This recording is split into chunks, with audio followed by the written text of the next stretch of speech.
This is Mazin Qumsiyeh speaking to you from Bethlehem, Palestine. Thank you for inviting me to speak to you. I dedicate this talk to this young man, 11-year-old Ayub Asaili, who was killed by a drone in Jabalia refugee camp in Gaza. He was chasing after a dog that had run away from a relative's friend. This is a common occurrence here. This happened just on 11 March, just 2 weeks ago from the time you were receiving this call. This young man and many Palestinians like him suffer, and their families suffer because of US technology, because of US weapons that are sent regularly to fund the Israeli occupation and colonization of Palestine. The refugee camp where Ayub was killed is in the Gaza Strip. The Gaza Strip is one of the Bantustans or ghettos that the Israeli army have left for us. I live in the Bethlehem ghetto, or the Bethlehem People Warehouse, if you want. This Bethlehem People Warehouse, where Jesus was born, is home to 180,000 people struggling to make a living, to survive in an area that's now shrunk significantly from what it was in 1967 when Israel occupied this area.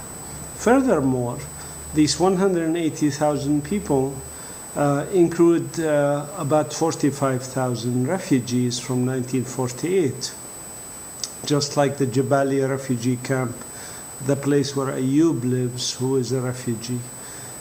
This makes, of course, the situation even more complicated and more difficult for us. The killing and what happens is a symptom of the disease, the underlying disease.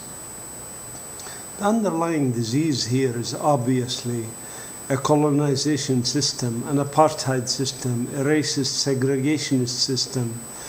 And we Palestinians have resisted this system going back over 130 years, as I've explained in my book about popular resistance in Palestine. And we urge everybody to get involved in it, because just like with apartheid in South Africa, such a system of segregation requires an international consensus and an international solidarity to act on. We urge people to get involved with boycott, divestments, and sanctions.